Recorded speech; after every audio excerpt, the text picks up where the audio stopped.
Thanks for listening. I want to make it worth your while. In the next 5 minutes, I want to share with you how to increase your freedom, because that's what entrepreneurship is all about.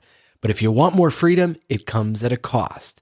In the beginning, it takes your free time, some of your friends, and even your money. But if you stick with it, it's worth it.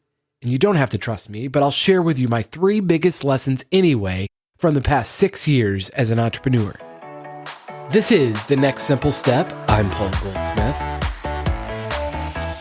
The too long didn't read version of the 3 biggest lessons are 1, get fit, 2, get curious, and 3, get going. So the reason number 1 is get fit is because creating something new, going against the conventional job path, starting your own successful business will require all of you, mentally, physically, and spiritually. That's why I said it'll take your free time and some of your friends. Some people are not going to like that you're rocking the boat, that you're evolving, you're growing. They'll try to hold you back. Not on purpose, but it's just what people do. They don't like when you upset them or the status quo. You have to decide if you want to keep going in that direction or stay where you're at. And the friends that want you to stay have to go. They were your friends for a season, but seasons change, and you need to surround yourself with people that are going to support you for where you want to be. Getting physically fit is a discipline, and discipline is a key skill in becoming an entrepreneur. You're the boss now. No one's going to pay you if you don't create value and figure out the systems required to stay in business. I was 3 years into my entrepreneurial journey when I started getting increasingly anxious and feeling boxed in. It certainly didn't help that it was in the midst of a pandemic. I knew something had to change if I was going to keep going. So I started working out 3 times a week, and the fog started to lift. I began to feel momentum. And then I launched this podcast in January of 2021, started going to the gym daily, and then stacked healthy habits on top. Stop drinking, start eating healthier, getting enough sleep, and I began a morning journal habit, morning pages, to start to dream again about why I became an entrepreneur in the first place. It wasn't just to replace my income.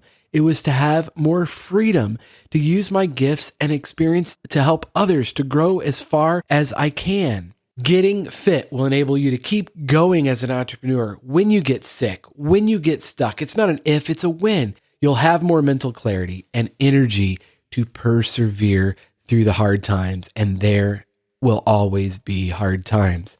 Plus, you'll have more discipline to do what is required because you've proved to yourself that you can do hard things and stick with it. Number 2, get curious. You're pretty smart. Most entrepreneurs are pretty smart and have some skills to get started in the first place, but there's a reason that 90 to 95% of startups fail. Getting started is way easier than staying in business. And if you're not growing, your business dies. Entrepreneurship is humbling.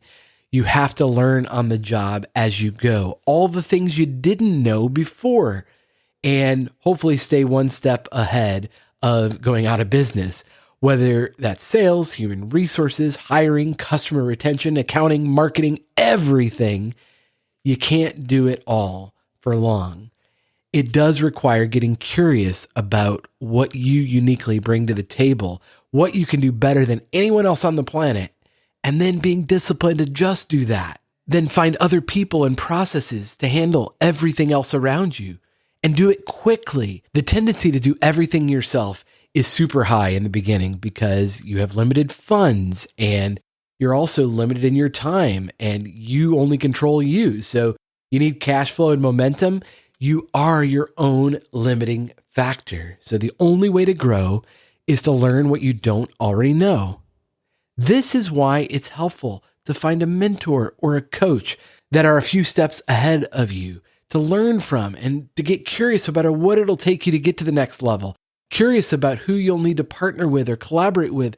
Curious about what happens if your business or industry changes, or maybe a competitor takes away some of your customers.